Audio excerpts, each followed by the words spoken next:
The following content is provided under a Creative Commons license. Your support will help MIT OpenCourseWare continue to offer high-quality educational resources for free. To make a donation or to view additional materials from hundreds of MIT courses, visit MIT OpenCourseWare at ocw.mit.edu.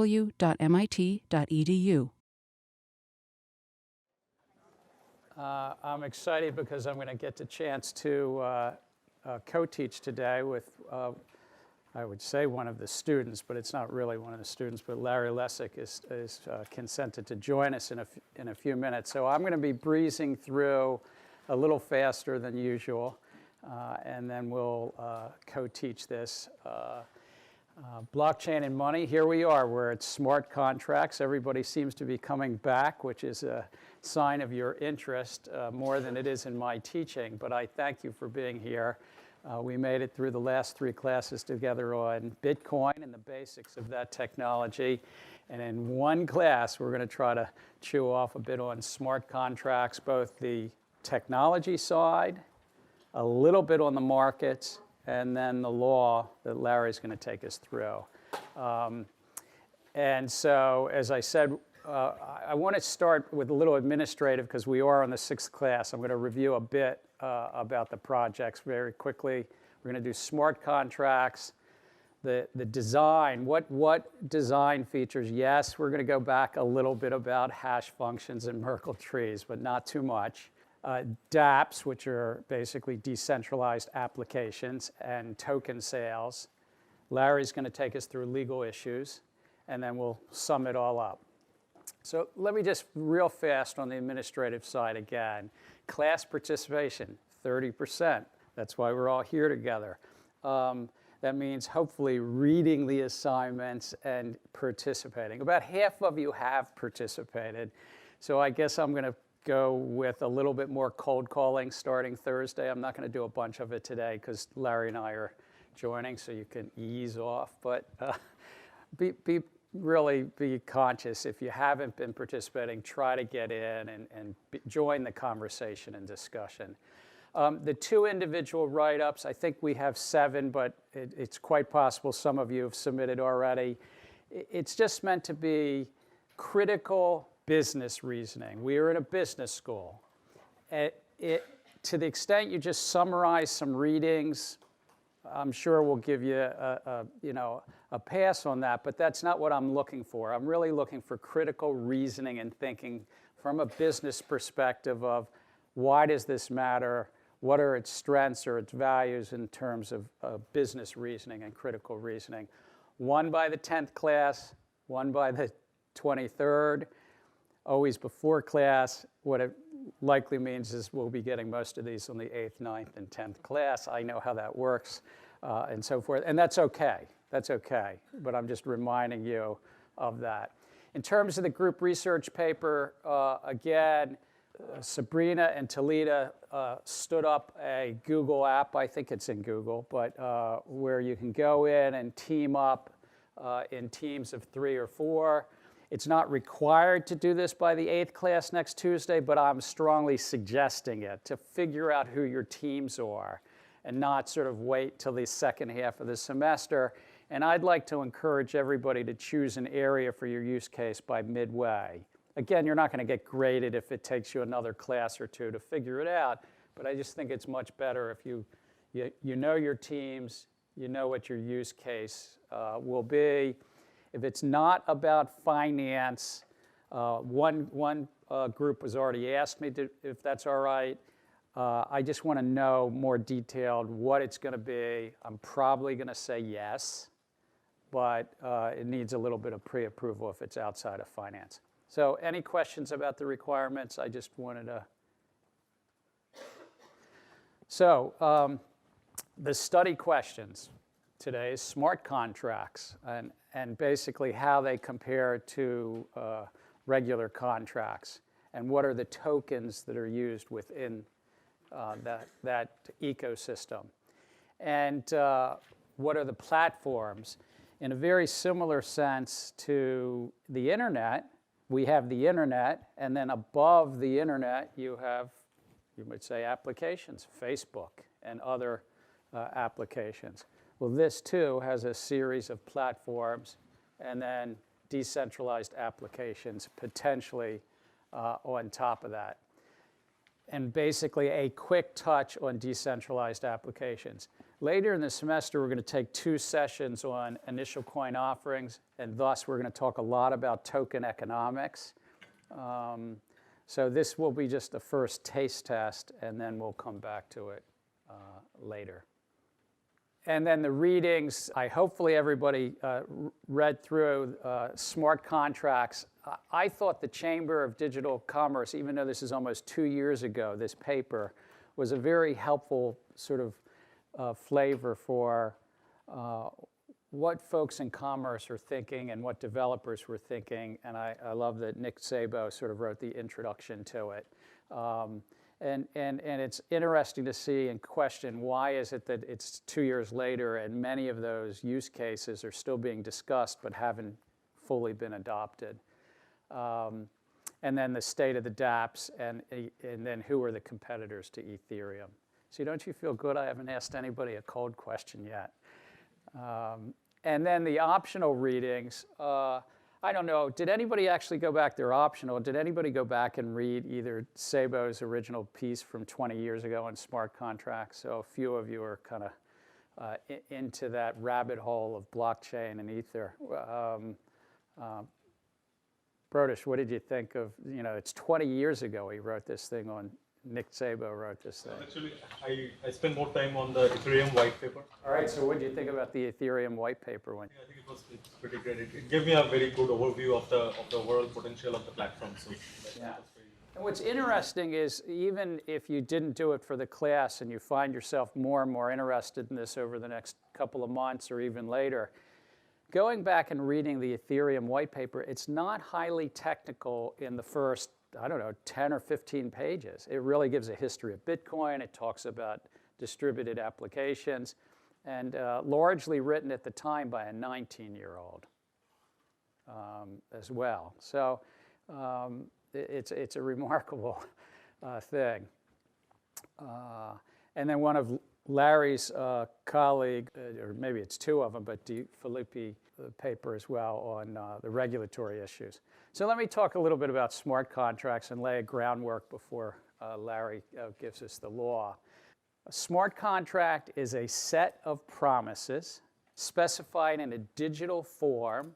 I'm going to say 4 things. It's just a set of promises in a digital form, so it's not handwritten out. It includes protocols. What's a protocol? Andrew.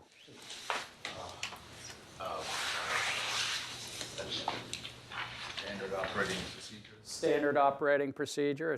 I like that. Anybody else give me another word for it, maybe? An algorithm.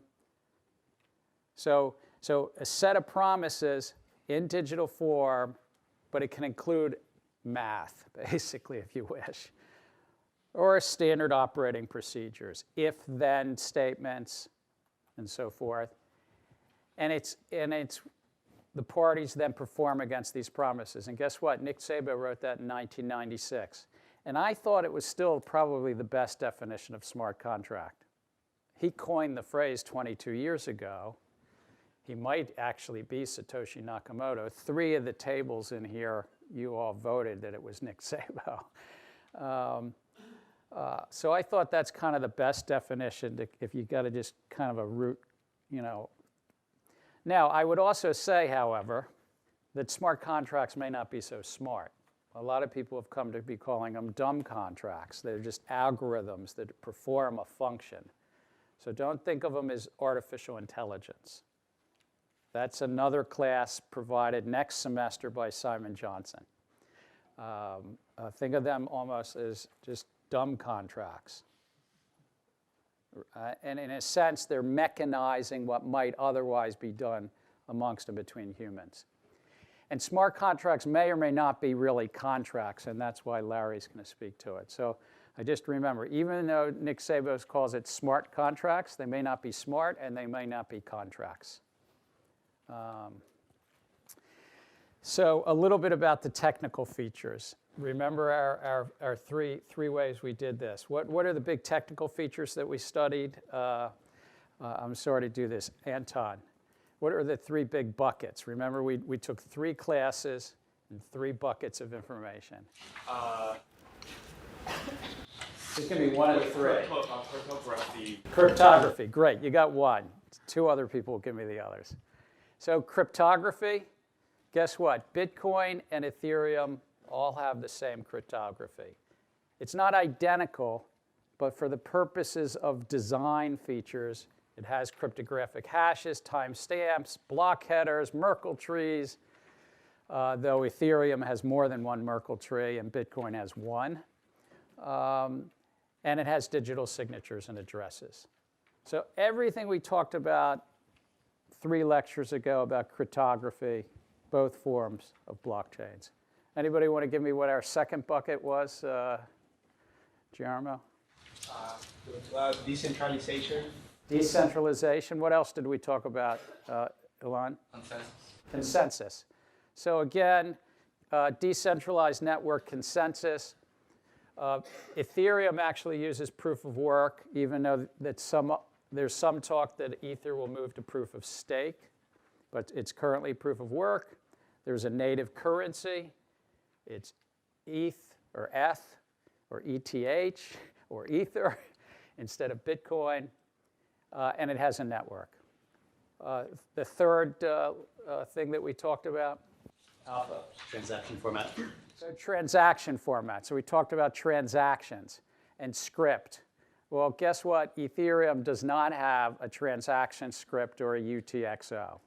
So that's the one place that Vitalik Buterin, who designed all of this, said no, had to go a different way. Instead of transaction inputs and outputs, there's something called state transitions. Isabella, ledgers. What are the 2 different types of ledgers that we talked about in class 2? Like permissioned and public. So permissioned and public are 2 different types of blockchains. How about, remind me your name again? Stephanie. Balance ledgers and transaction ledgers. All right, so balance ledger and transaction ledger. You can keep a list of transactions, and this goes back thousands of years. This is not blockchain, or you can keep balances. Bitcoin is in essence a transaction ledger. Ethereum and many of the other smart contract platforms are balance ledgers. There's a lot of technological and mathematical reasons why, which I'd be glad to do in office hours. But because of that, when you're moving from one set of balances, like, is it Bo? Bo has $100 at Bank of America to Bo having $101, you need to have a transition. It's called a state transition, which would mean add $1. But so Ethereum is an account-based, and it in fact doesn't even have one programming language. There's 6 or 7 programming languages you can write in for those who are so inclined. So I'm going to go through really quickly my analysis and many other people's, but my sort of rendition of the difference between Ethereum and Bitcoin, but stop me if there's a question. So the founder, there's actually a founder. The mythology around Vitalik Buterin might not be as great as Satoshi Nakamoto, but a 19-year-old journalist who was writing about Bitcoin for, was it Bitcoin Magazine, if I remember where he was writing, said, we can build something on top of it using Nick Szabo's thoughts about smart contracts, about 6 years after Bitcoin. He made it Turing complete. Does anyone want to remind the class what Turing complete is? Did I see a hand up? Yes. Bold of you. What's your first name again? Alana. Alana. You can write like pretty much any, well, you can write loops, but you can write any kind of like program, like any form of logic is expressible. Right. So Alana says Turing complete means you can write loops, but what that really means for the business crowd is it means you can write a program to do just about anything. It's highly flexible. I'm sure the technologist in here will say, well, maybe there's something you can't do with it. But the point in what Vitalik said is we shouldn't just limit it to a scripting language that was non-Turing complete, that can just move a little bit of peer-to-peer value around, that he wanted to do basically a peer-to-peer virtual computer that could move code and complete code. And over the years, it's being able to be written in a bunch of things, but Solidity is the main program language. And thus, it's account-based rather than transaction-based. Because of the loops, if you could loop and be Turing complete with transactions, there was a vulnerability in attack vectors that he made it account-based.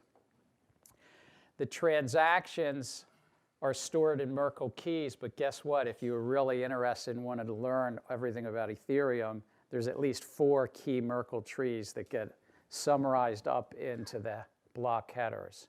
There's the transactions, which in essence aren't transactions. They call them state transitions. There's the state itself, something called storage, which is really related to each one of the individual Ethereum accounts, and then, believe it or not, actually receipts. There's written records of receipts from every state transition. So there's a lot more complexity inside the Ethereum blockchain. They run about 14 seconds a block instead of 10 minutes. And that changes a bunch of the economics. Proof of work, for some reason, which others can study, Vitalik decided to use a different hash function. It's still based on elliptic curves, I think, but a different hash function. What about the economics? Well, it's called ETH or ETH. It's programmed in such a way that you can't use ASICs. Purposely, sort of, it makes it that the mining is more decentralized and you don't have the big factories. The entire hash community, the entire mining community is much smaller. In fact, I think it's about, what would that be, 200,000 times smaller. There's 260 terahashes per second as of yesterday, and the Bitcoin mining community has 54 exahashes. That means lots more computers, a lot more electricity, a lot more gnashing of teeth about resources. Bitcoin started in January of 2009 and nobody owned any Bitcoin, whereas Ethereum started with a pre-sale and an ICO, which we'll be talking about 72 million Ethereum. Vitalik wanted to raise money. He was maybe 19 years old. He looped in with a venture capitalist from Canada, Joe Lubin, who now runs Consensus. Lubin took about 10% or 9.5% of the offering. They put 9.5% in a foundation called the Ethereum Foundation, and the other 80% was sold to the public for $18 million. We'll talk later in the semester as to whether that was really a securities offering. I've publicly said I think so, but that was in 2014, and in 2018, the Securities and Exchange Commission has said, regardless of what it might have been in 14, it's now sufficiently decentralized that we'll consider it not a security. But in essence, they raised $18 million, and we're off to the races. Oh, and the 10% that Joe Lubin kept, if he still owned it, would be worth about $2 billion now, but he probably sold some of it along the way. There are block rewards. The monetary policy in Ethereum, if you remember, it splits every 4 years. You know, there's the block reward splits. Ethereum was set up that it was 5 ether per block. And then a year ago, they just announced they were going to change the software to 3 ether per block. And a month ago, they announced they're going to change it to 2 ether per block. So the monetary policy of Bitcoin is said to be immutable and fixed forever. But I would say that because Ethereum supposedly was fixed, and now twice they've changed the monetary policy, there is a form that if all the miners and all the computer nodes decide, they can change the monetary policy, and Ethereum has shown that. I think Ethereum's a bit more centralized and has more leadership because Vitalik Buterin is an actual human who's willing to disclose who he is, and he still has the sort of founder following. And Satoshi Nakamoto he ghosted all of us in a sense. And so thus it's in some ways socially just more decentralized. And then fees are voluntary in Bitcoin. They're a necessary part to channel everything. Emily. Going back to monetary policy, in practice, what does that actually mean for like a difference between Bitcoin and Ethereum, that it's fixed but changing versus staying at that same rate? So Emily asked, what does it mean in practice? In practice, Bitcoin has a much slower growth rate or inflation rate, which is currently, if I'm not mistaken, about half. What's that? About 4%, but it's about half of the inflation rate at Ethereum, which is running in the 7% range. Every one of the 1,600 live tokens that are right now, altcoins, have separate monetary policies. And one could do a complete economic study about what it means. But in terms of Ethereum versus Bitcoin, Ethereum has a higher inflation rate. And secondly, because they've shown that they can form some consensus and change it, I think it sends an interesting question into that ecosystem as to how hard a monetary policy versus a more human-based, flexible monetary policy. Hugo. So is it that the core developers of the Ethereum blockchain decide, or how do they? I'm not familiar with how they make that decision to change the monetary policy. So the core developers of any coin can propose to the various mining and nodes to make a change, including the monetary policy. Even in Bitcoin, the monetary policy could change if there was a proposal from the core developers. In the Ethereum case, they have done that twice.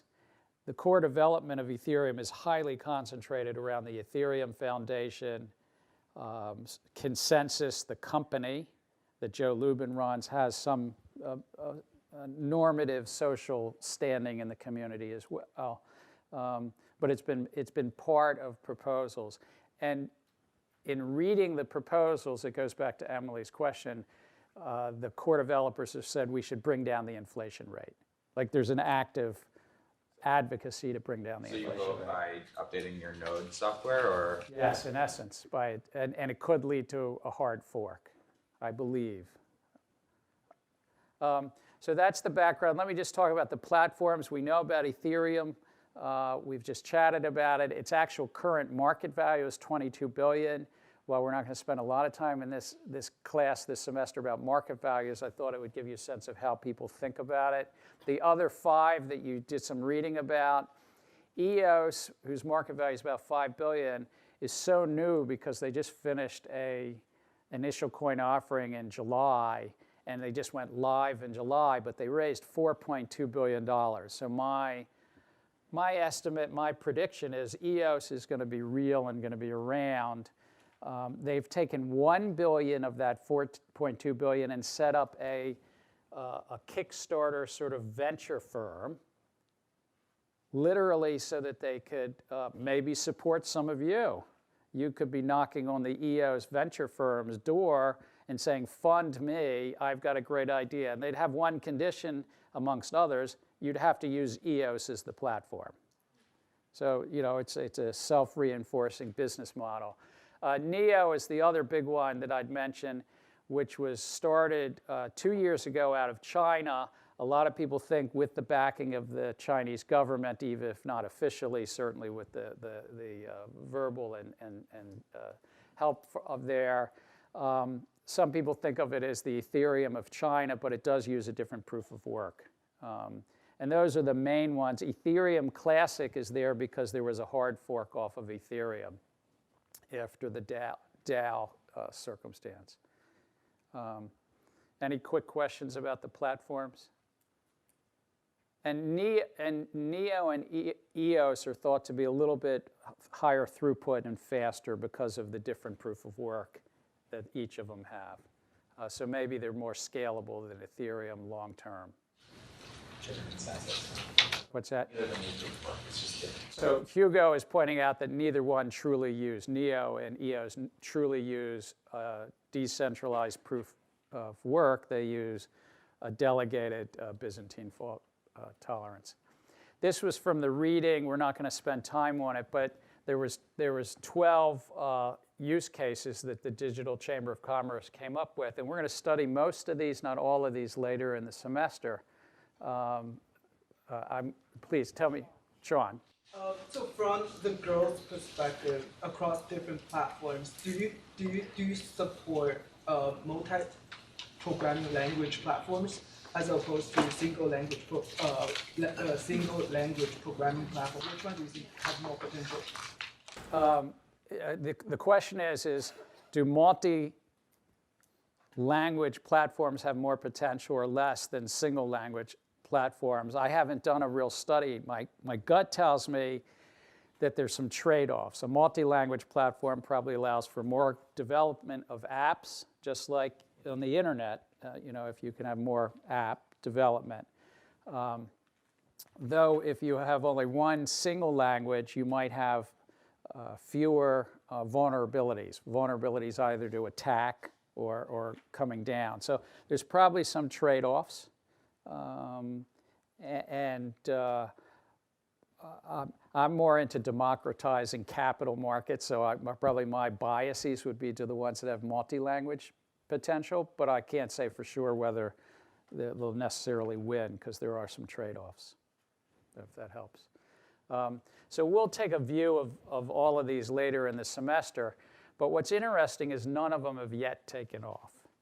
And in fact, if you look at the DApps today, the decentralized applications, which run on a decentralized blockchain, they generally have native tokens. They don't have to have a native token, by the way. You could run a DApp based on Ether.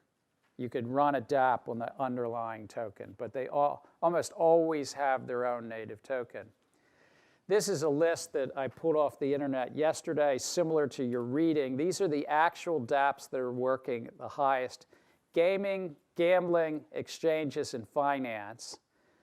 The most active DApp is a gambling site that only has 1,500 users a day. In the last 24 hours, I pulled this down yesterday, so that was a Monday. So this would have been Sunday night to Monday night. There was only 1,500 users to the most active gambling site. CryptoKitties, that some of you might know, had 418 users in those 24 hours. These are not, economy-wise use case.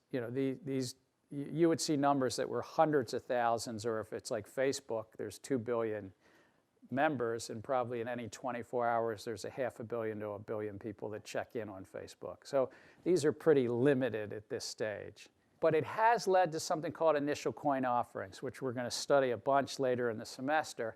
Initial coin offerings raise money to build a network. But the tokens are usually issued before they're usable. And a token is some native currency to be used on a network. The development is open, but highly centralized. The promoters usually give themselves some skin in the game or some VIG. In the Ethereum initial coin offering, the foundation kept 10%, Joe Lubin kept 10%, and the other 80% was sold to the public. But some keep 60 or 80% for themselves. I mean, it's a whole wide range of economic incentives and models. And the tokens are usually fungible and transferable. And thus, you can sort of put them on an exchange and try to sell them and promote them. And again, we're going to come back, but I thought if we're talking about smart contracts, they tie into initial coin offerings. Daniel. If the tokens aren't functional, what goes into their valuation? That is an excellent question. Daniel says, what goes into the valuation of something that is not functional? And there are many things that go in. Ultimately, it's in the anticipation of the potential profit and appreciation in the future. So if you were just to have a laundromat, a corner laundromat here in Cambridge, you probably would only pay for the laundromat token what you thought the value was to do your laundry, whatever the 75 cents or whatever the, frankly, I don't know what the tokens go for in Cambridge. Is anybody, you're going to tell me what a laundromat token goes for?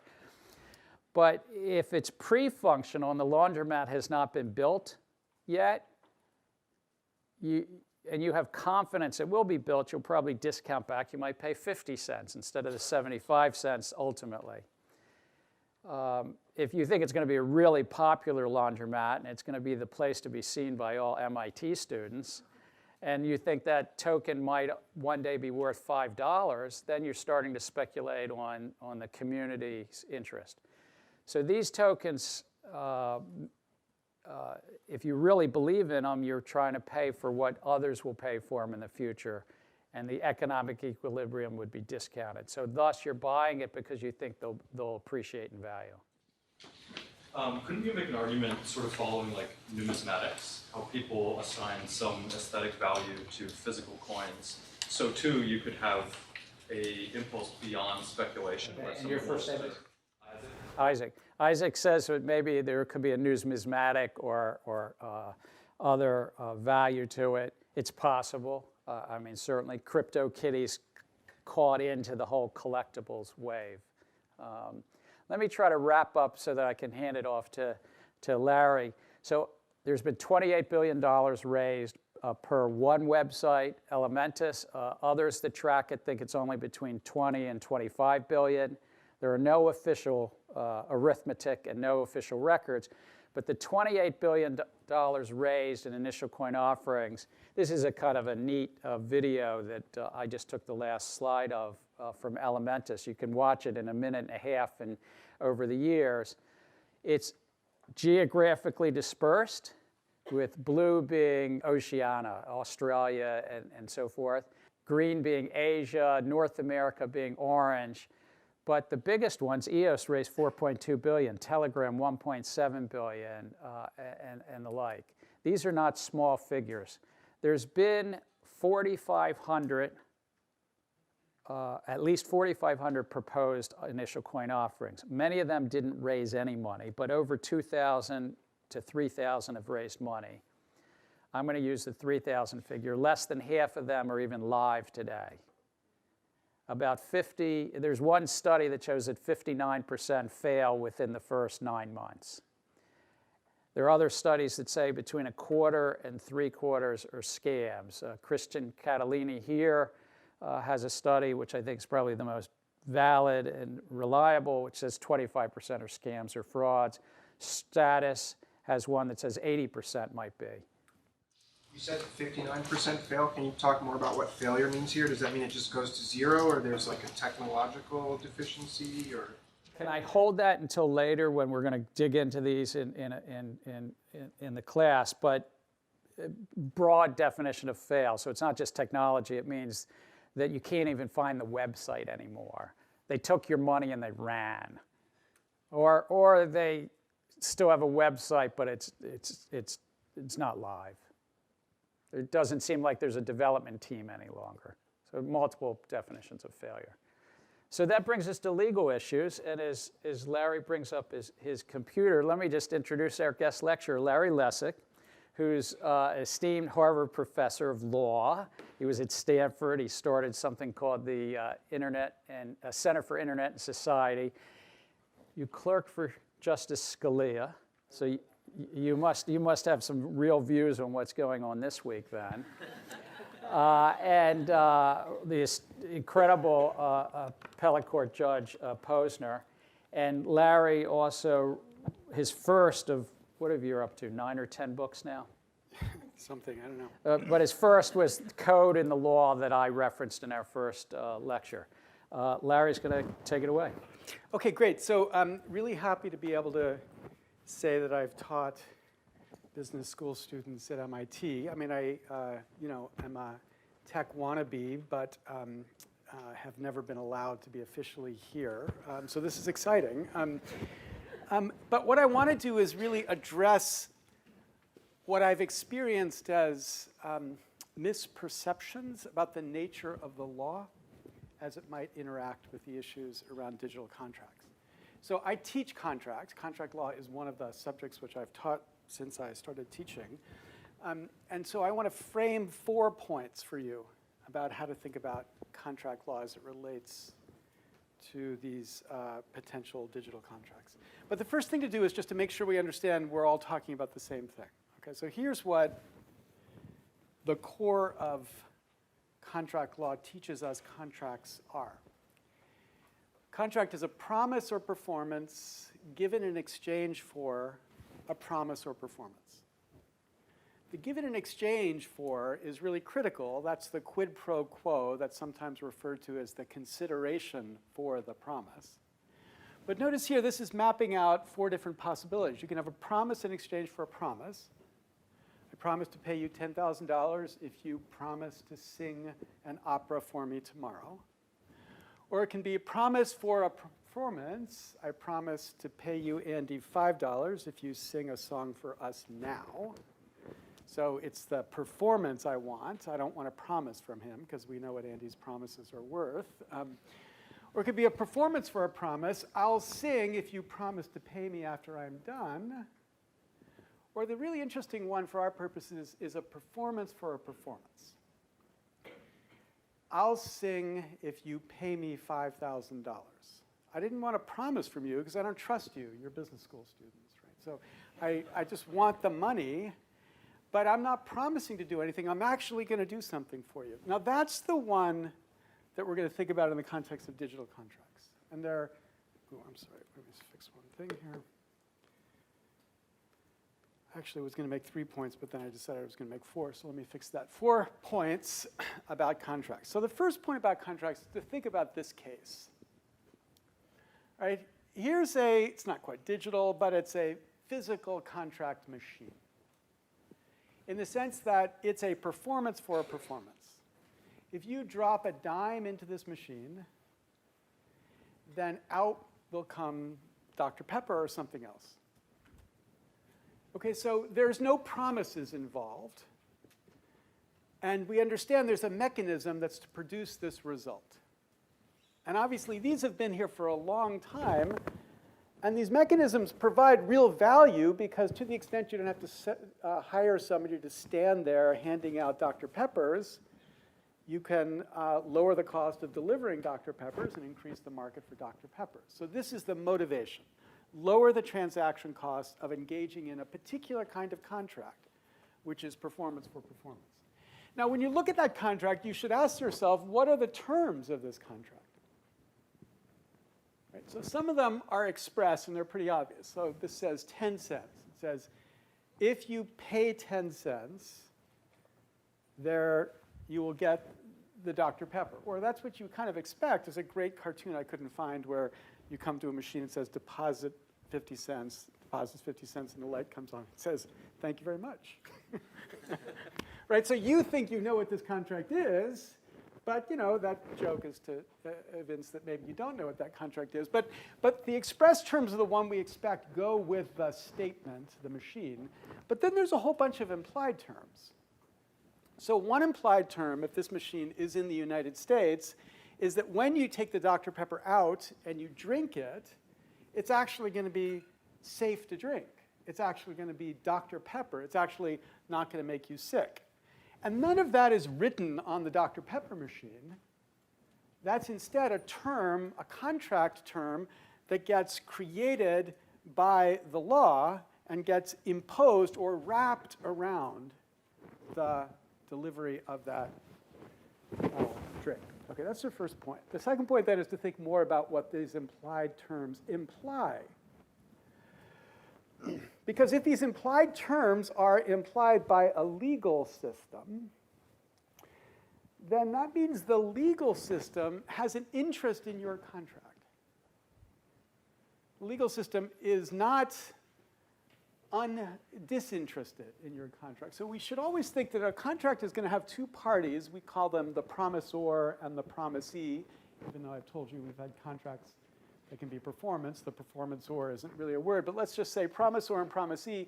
But there's always a third party, which is the state, who is in the middle of the contract, in the sense that the state will police many contracts and decide whether the state likes the contract or not.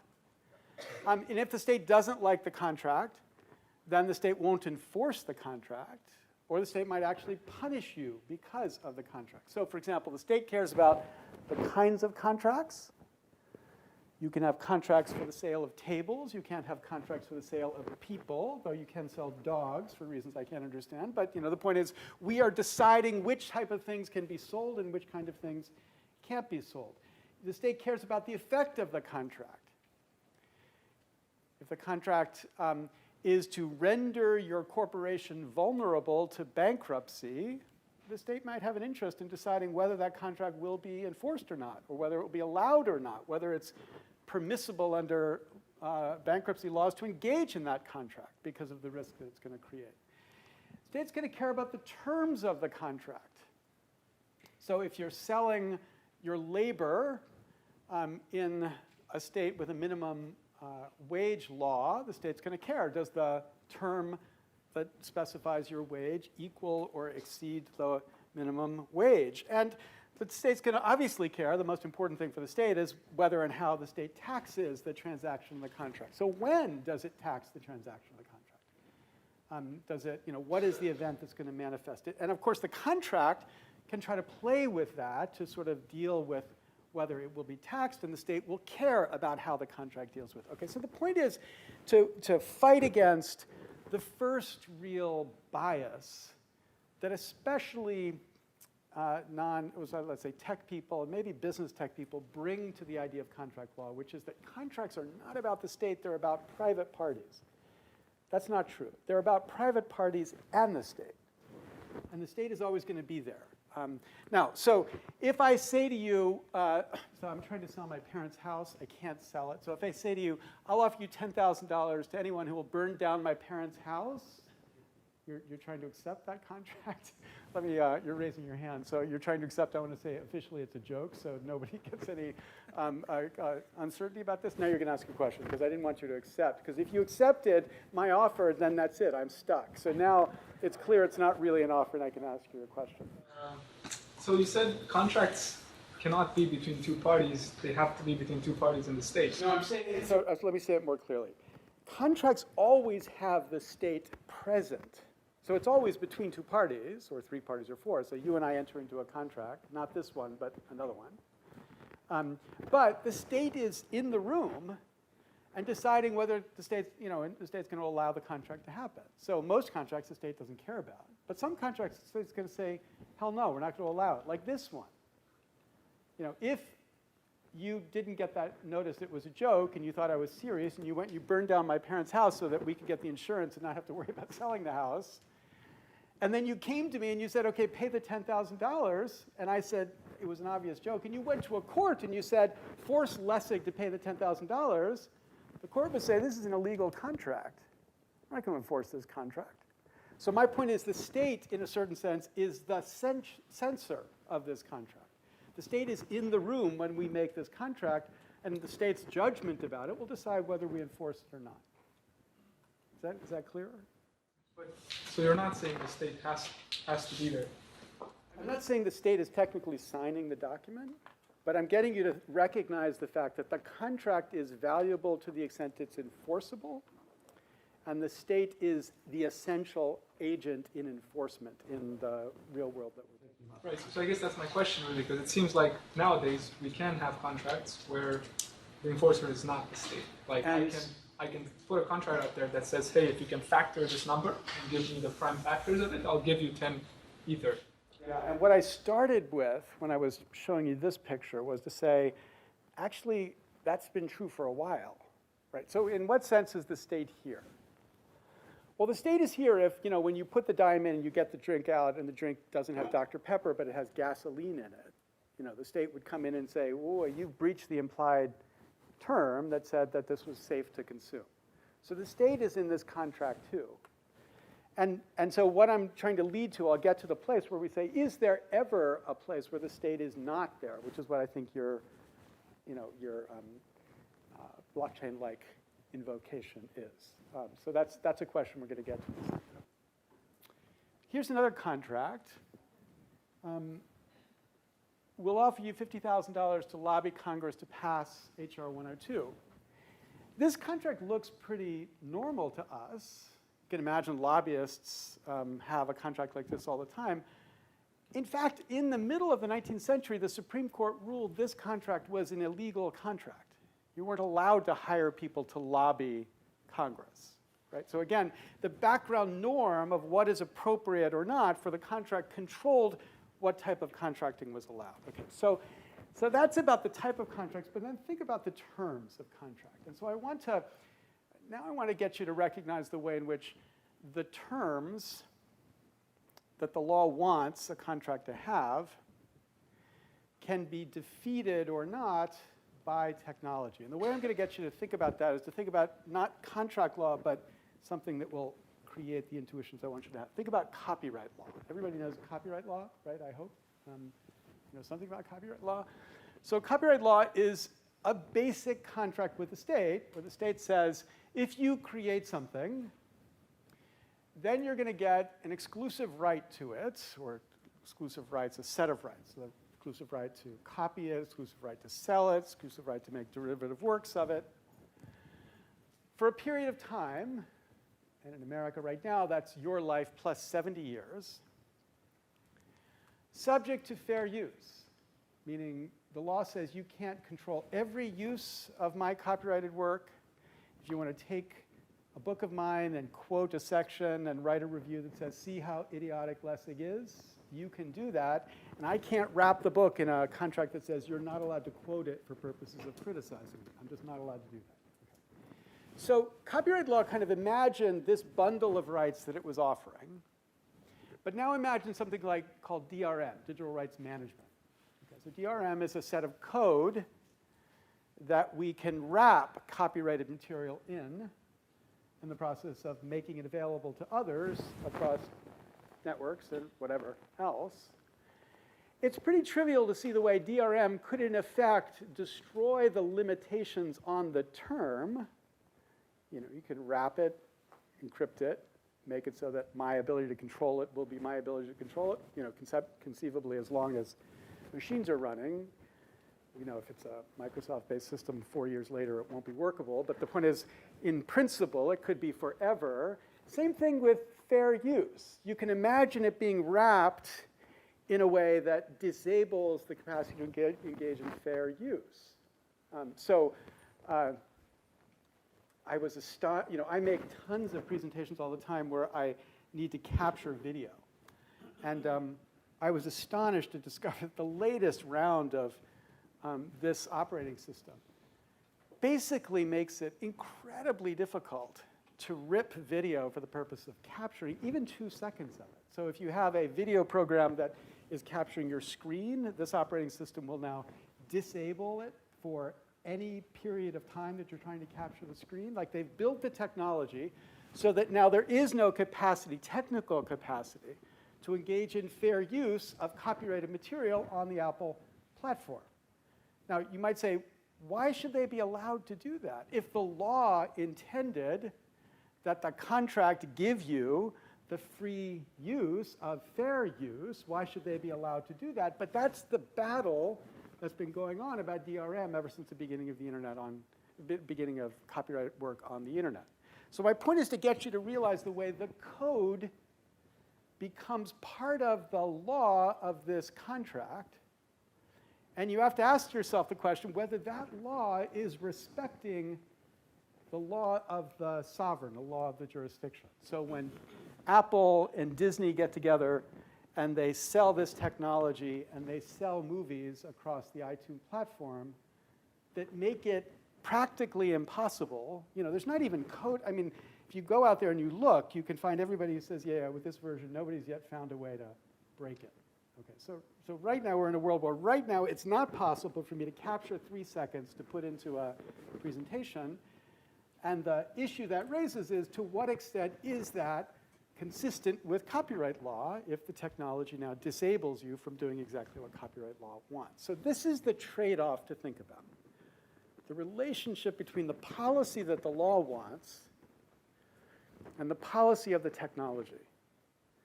And there's no reason to believe the policy of the technology will always be consistent with the law.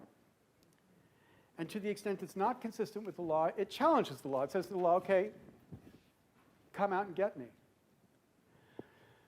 Now, that obviously is implicated in the context of smart contracts, because the biggest fear about smart contracts is that they enable a kind of transaction that can hide from the policy of the law. So that question for the law is, what will you do to step in? And this is, I think, where your question was going. How does the state appear in the middle of that contract? But let's take one more step before we get to that. Okay, that's the second point. Here's the third point. There's often this intuition that especially technologist people have about what the particular aim of contract law is. So in the very beginning of me writing about the law of cyberspace, somebody from MIT, I won't name any names, it wasn't Andy, showed up at the Harvard Law School and said, I've solved the problem of contract law. And I said, what do you mean? He said, I have a system that will eliminate risks in contracts. And he was really disappointed when I said, you know, the objective of contract law is not to eliminate risks. The objective of contract law is just to allocate risk, to figure out who has the risk. So each of us can figure out what to do in light of the risk. So if I say I will buy 10,000 bushels of corn from you at $3.50 a bushel, turns out that is the price of corn right now. He always looks up things on the internet. I figure I should look it up before I present it. So $3.50 is the price of a bushel of corn right now, delivered September 1. What that's basically doing is it's allocating the risk of the price of corn. So if you're a farmer and you don't want to face the risk the price of corn is going to fall to $3, you enter into this contract. If you're a buyer, you accept this contract, but if the price of corn falls to $3, well, you're out of luck. So the point is, it reallocates the price of price change, reallocates the risk of price change, also reallocates the risk of delivery. So if I've got all this corn, I can place it in a certain place to shift the risk of delivery, so that once again, I use the contract to shift my risk of storage or my risk of delivery and you on the other side. So the objective of contract law, number one, is risk allocation, number one. But the allocation matters only if, say only if for me, only if there's a system to process the breach of a contract. Only if you've got a technology, let's say, for processing the breach. So if I have a contract with you of 10,000 bushels of corn, $3.50 on September 1st, and you don't deliver, that's a breach. My risk has only been reallocated if there's some way for me to enforce the contract at that point. So it requires the system, and the system we ordinarily take for granted is a legal system. And I say we take it for granted, meaning some people can take it for granted, like people in well-developed legal contexts. But that's also to emphasize other people can't take it for granted. So for example, people in developing worlds. They can't take the legal system for granted. They can't assume that if the contract's breached, they can go into a court and say, enforce the contract or give me damages. Or if you've got a contract between somebody in Rwanda and somebody in Alaska, then there too, there's a question of whether we've got sufficient infrastructure to develop. So the point I want to emphasize at the end of this little intervention is to suggest that this fact, that it takes for granted the system of enforcement, shows the real potential benefit of this class of contracting devices. Because if we think about this as a representation of a well-developed legal system, and we think of first world countries as having those, and we compare like third world or developing world countries which don't have these well-developed legal systems, you might say that first world countries are better off relative to third world countries because they have the legal infrastructure to enable this risk allocation that will enable all sorts of market transactions to happen, which otherwise wouldn't happen. But if we imagine infrastructure like blockchain-like infrastructures or Ethereum infrastructures to enter the mix, providing a technical infrastructure that doesn't require judges and lawyers, but just requires code, then that can substitute for the legal infrastructure, provide the infrastructure the contract needs at a much lower cost, and thereby enable people to contract who otherwise wouldn't rationally contract because they could never count on the infrastructure of the legal system to deliver what they need. Okay, so the point is, this picture is trying to say that the key value, one key value of these technologies is that they will be a substitute for a failed legal system or a legal system that's not yet developed. They will provide the infrastructure of a legal system where the legal system is not.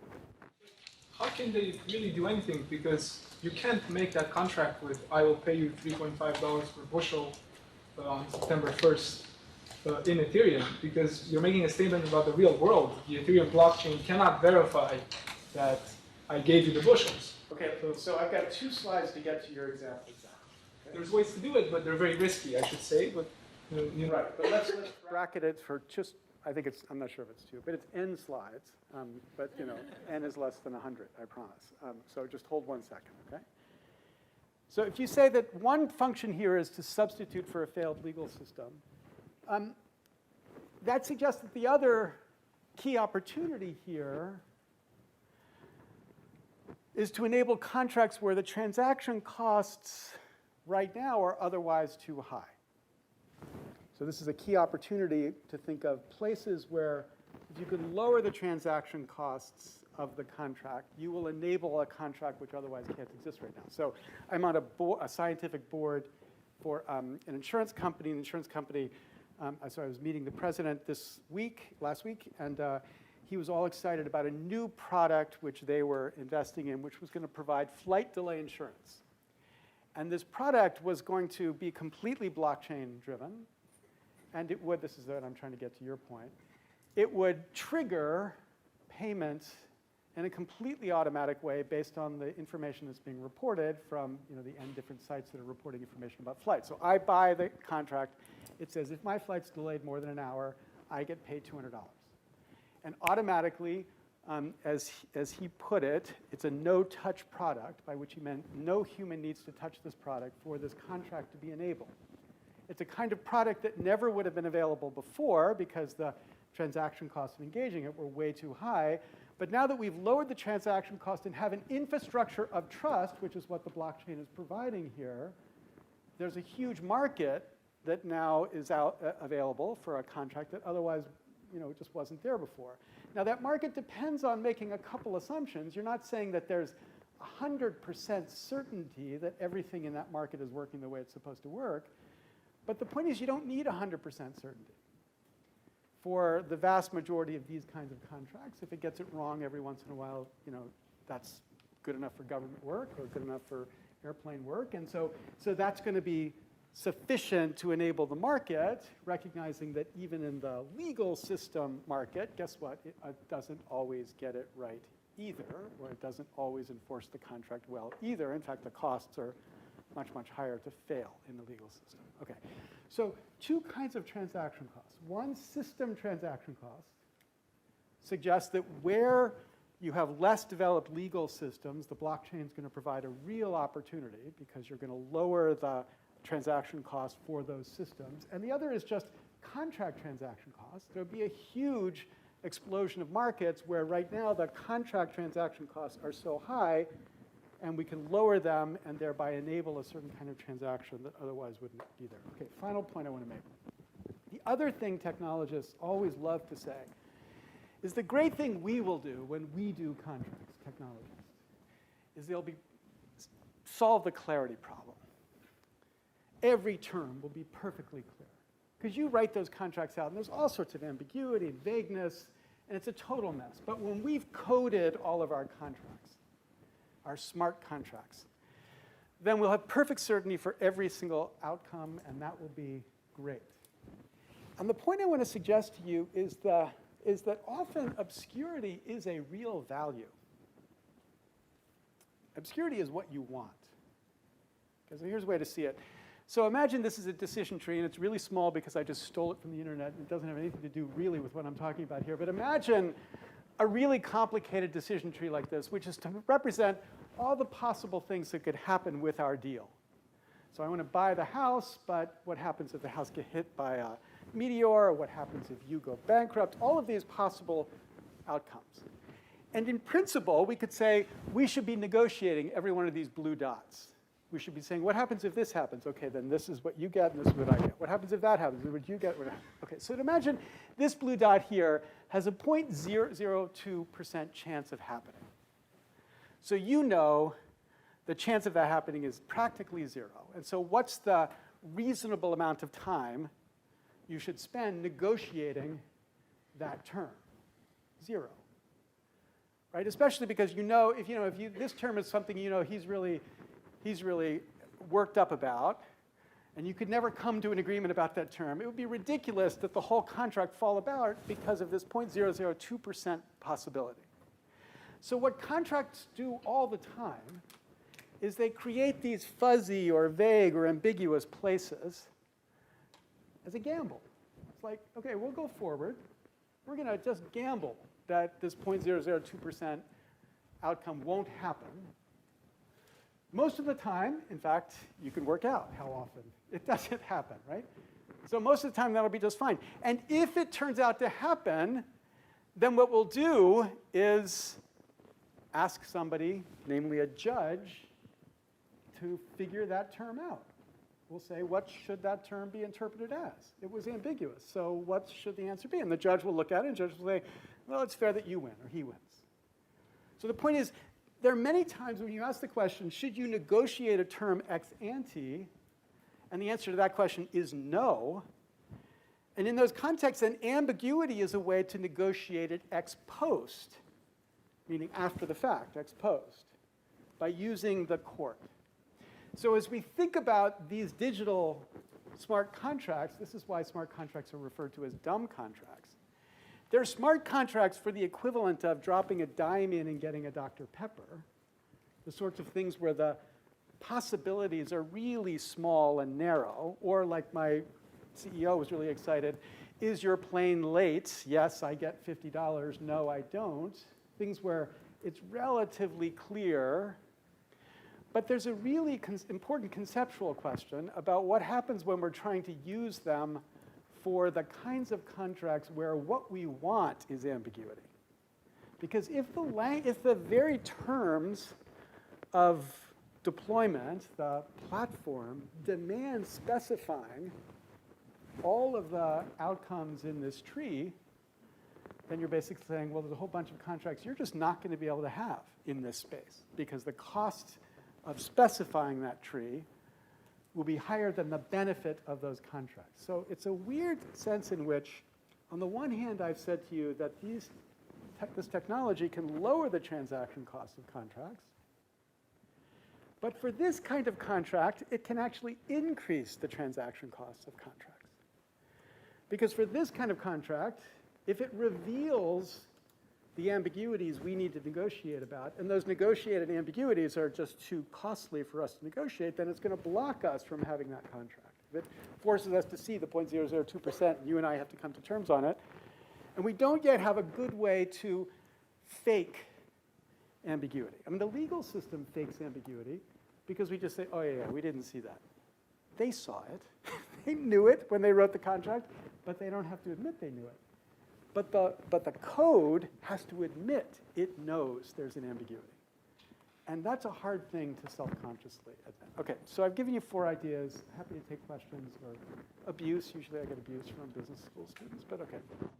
So what if you can code into the contract like the easy scenarios and then say like else if, or then you go to court, or some like multinational court that is like the Ethereum court or whatever. Yeah, and even the Ethereum court will have to have a court above it if it wants to avoid government saying, if you have anything to do with Ethereum, we're going to punish you. Right? So this is the sense in which I wanted to suggest, to go back to your first question, that if you think about it as layers of an onion, peel the layers back enough, and you're going to, in the end, have to get to a state in some sense. I mean, a state as an enforceable mechanism. And that enforceable mechanism, I mean, doesn't have to be for every case. Again, 99% of the time you drop the diamond, you get the Dr. Pepper. But there's a contingency where you drop the diamond and out comes a bottle of gasoline, and I need to go to somebody and say, you've breached this contract and that person needs. But if it's a contract between somebody in Alaska and somebody in Rwanda, like you still have the question of which state to go to, what's the jurisdiction. So I feel like there would have to be some like extra national, extra state. Yeah, and so what you will see in these types of contracts is there'll be a whole bunch of boilerplate that specifies choice of law. It turns out to be a relatively easy thing to do right now. Choice of jurisdictions. For most countries, it's pretty easy. There's standard ways to do that. All of that will plug in automatically. But again, all of those are outside of the code. All of those are law. Comment and a question. So I don't trust Vitalik that or other software engineers that they have the legal understanding and capacity to write legally binding contracts. So I trust the government, or I trust the court. I don't trust a software engineer to write a proper code to protect me or my counterparty. So like, what do you think about that? What is your take on those smart contracts? And can I add to that? Not only your take on whether to trust, but what the courts in Europe and the US right now do if somebody says, I wrote the contract and here's the code. Well, so when you say, let me just understand the question better. The way, I'm sorry, your name is? Hugo. The way Hugo described it, I think is nice. A whole bunch of conditional statements, which is the code. So the code says, if the plane leaves more than 30 minutes late, then transfer $100 to his account. Okay. So you don't trust Vitaly's system to be able to implement that conditional? Yes. I don't understand. I mean, I don't know the code. I don't know if it's breakable. I don't know if G can log in and change it. I'm sure she can, but the point is, for most people, you know, this is true of everything. You know, when I say to you, I'm a lawyer and I'm going to write the contract so you can sell your car to Andy, you know, you can have the same questions. Or you can question whether Andy's going to, you know, have a way to flip the price. So instead of 10,000, it's 15,000. So this uncertainty is everywhere. It might be, Vitaly would say, actually, there's a more robust way to verify my code than Lessig's contract code, because Lessig's contract code is written in English, and we have all sorts of, but my code, you know, we can have independent people who verify it. So at the level of conditionals, I'm pretty confident. What I'm not confident about is, and I had the great pleasure in December of 2015, spending a weekend with them, like watching that group. And, you know, it's this weird kind of, you know, he is like the Messiah figure, and there's like 12 people sitting on the floor around him listening to his every bit of wisdom, you know. And so it was inspirational and scary at the same time, because you see how much money is resting on this Messiah structure. But I have a lot of confidence in their ability to do the conditionals, but I'm not so confident that they yet thought through how it plugs in to the bigger legal story. And that's part of what I was trying to pitch to them, that's what I'm trying to him, and that's what I was trying to pitch to you, that it's never going to be the case. I was at this conference in Australia where I met them, and so many of the people there were speaking the way people spoke about the internet 20 years ago. It's like, oh, there's like the real world, we have governments, but we're going to create, like John Perry Barlow speak, we're going to create this virtual world where there's no governments, where we just live free of government. And it's like so fucking naive about the way this stuff works, because it's always embedded in a real world which has a real government, and that real government is not going to look the other way if you're, you know, doing lots of damage or not paying your taxes. So the question isn't whether, the question is just how and how much. Can we go back there? Yeah, so I have a question about what kind of implications do you think this technology has to broaden access to legal services in general, like letting people know when they're being taken advantage, or being able to like provide more standard versions of really common contracts like employment contracts or lease contracts and things like that? Do you think that this is going to be like a game changer for those type of contracts? Absolutely. I mean, you know, you've got to muster the political will to break the monopoly lawyers have in this space. And, you know, I'll tell you, we're going to fight hard against it. But there is no reason for 90% of what lawyers do to be done by lawyers. Just like when, you know, if you buy a house and you have to have a lawyer who sits there and basically signs documents for you. And you're like, why? And the answer is because the law has been written to require that person to sit there and sign documents. And why? Because the people who get paid to sign documents have corrupted the law. So there's lots to clean up. But if we could clean it up, absolutely. 99% of this stuff ought to be automatic. And then let's get the lawyers to focus on the hard corner cases, not on the, everything should be automatic. And that certainly should be true, not just within a jurisdiction, but across jurisdictions. Can I return to your insurance example? I got the idea that you could write a smart contract that would pay you automatically if the plane was late. But then you said that he puts it on a blockchain. Can you connect why he put it on a blockchain as opposed to just putting it on his disk and letting your credit card get credited? I mean, where did the blockchain enter into that? And why did he need a blockchain in order to maintain that state? I think that the thing that he thought he was getting out of the blockchain is to increase the verifiability of third parties of the actual payments according to the data. So if I say to you, I'm going to be paying you $500 if your plane is an hour late, and we have the data out there about the planes being late. If he did it inside of his insurance company, I wouldn't have any way to know that he paid you $500 for the plane being late. But if it's in a blockchain, there's at least conceptually a way in which we could be doing this, not that I'm revealing it to you, but we could be signaling the... That doesn't follow. That depends on who maintains the blockchain. And then at the same time, in return for that, suddenly everybody knows the cash flow of that insurance company, which is likely not something he wants to do. Well, the cash flow of the insurance company is bigger than authenticating the truth about certain types of contracts. That's another cash flow of that part of the business. Yeah. So, I mean, he may not want that. I may not want everybody to know what planes I'm flying. So you've implied that there's now a public blockchain that does that everyone could verify. Yeah, all I mean to argue, and I didn't interrogate him far, I was just taking his statement that he's doing. So I'm trying to think, why would he want to do it? Because I had the same kind of question you had. And it's just that if you are trying to create credibility around your claim, like, do I have a reason to trust this insurance company that in fact it's going to be doing this? Then there's some transparency that this enables, not necessarily the transparency of your credit card number or your name or the flights that you're taking, but that there was somebody who was on this, who had a contract, and we then made this kind of payment.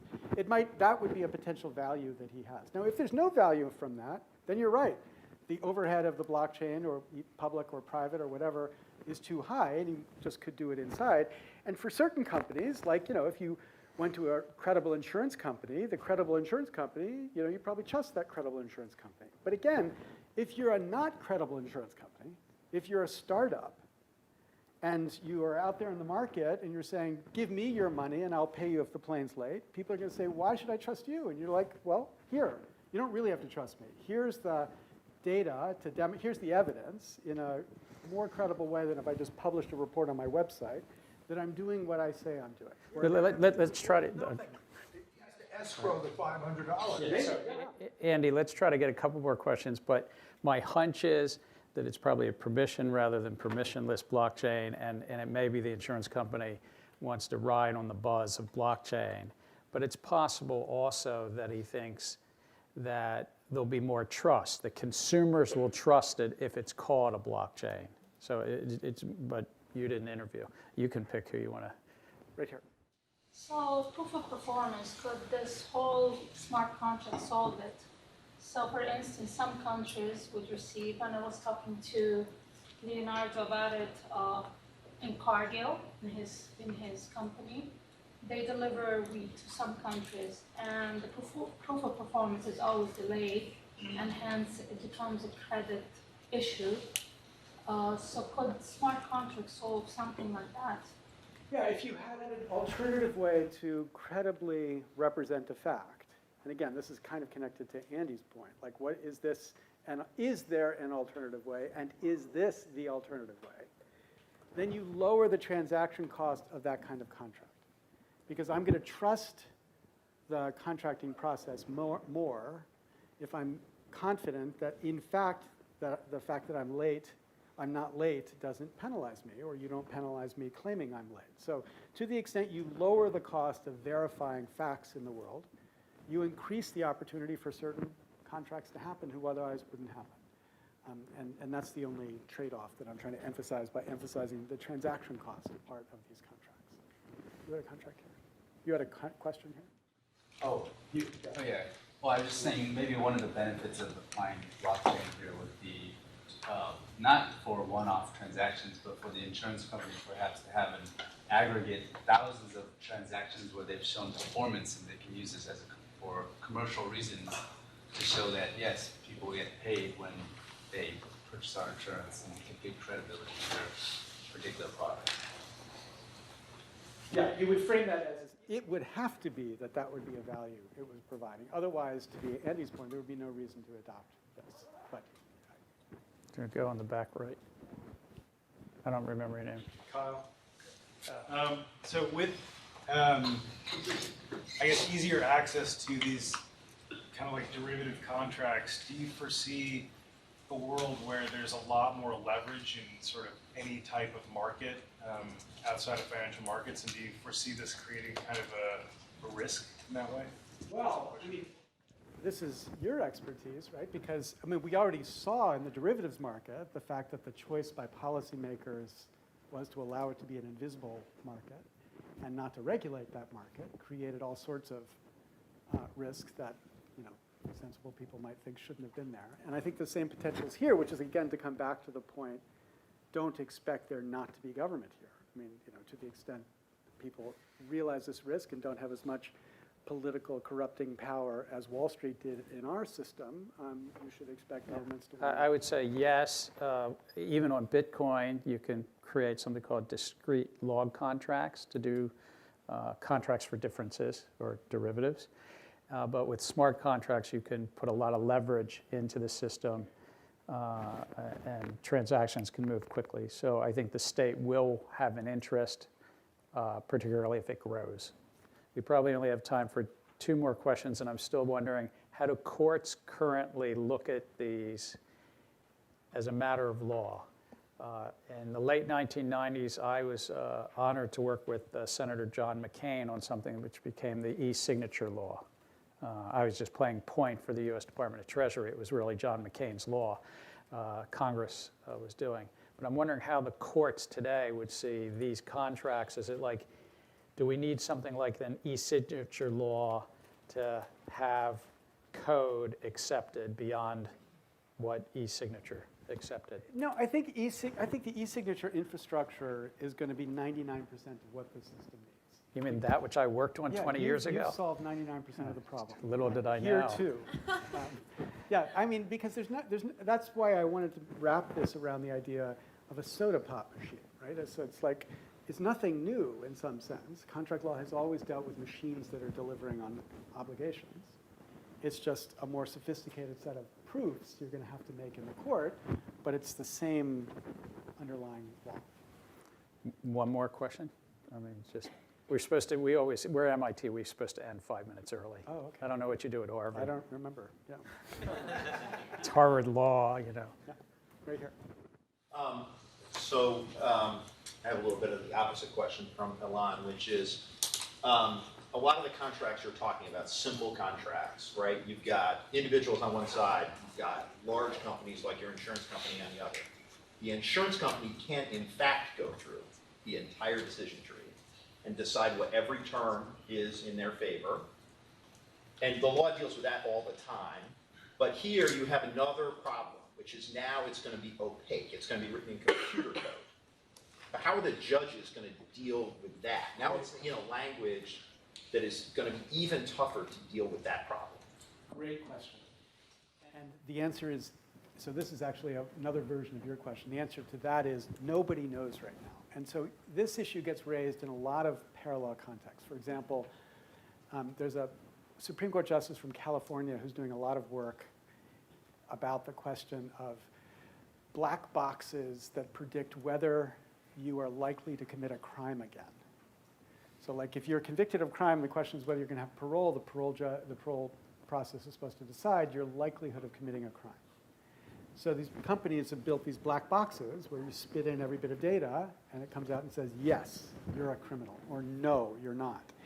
And then the lawyers come forward and they say, well, I want to interrogate the black box. I want to know what, And the courts are completely confused about this because on the one hand, they say, no, this is their trade secret. But on the other hand, they're like, wait a minute, you can't decide whether I have liberty or not based on these black boxes that just spit out numbers, right? So I've got to be able to interrogate, right? So this is the most important innovation that's got to happen in law. Lawyers have to become technically sophisticated to be able to read code like they read legal contracts. They have to have a conceptual understanding of what code can do so they can think creatively about code like they think creatively about language, right? And one of the most important innovations that we at, like the Berkman Center and people like that are trying to push into the legal environment is to insist that just like lawyers now all study economics, because that's a core way of thinking about the law, we also should study basic code. So we can think about this modality of regulation in, not to expect people are going to be writing code, but at least that they can think through it.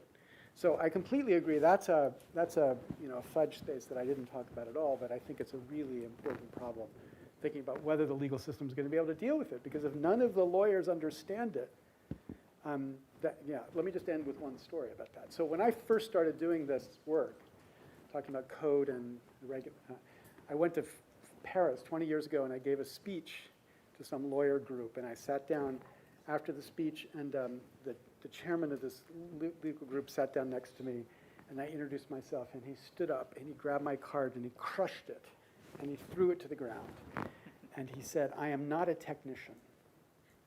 And his point was, he as a lawyer could never accept the idea that what he needed to understand was code. Like that was forbidden. It was beneath him. And I think it's a hugely important cultural problem to integrate this form of knowledge, because if we don't, then the problem you're talking about is really a huge problem. But I think we can, because we've seen lots of people. So I want to thank you on behalf of the class, Blockchain and Money.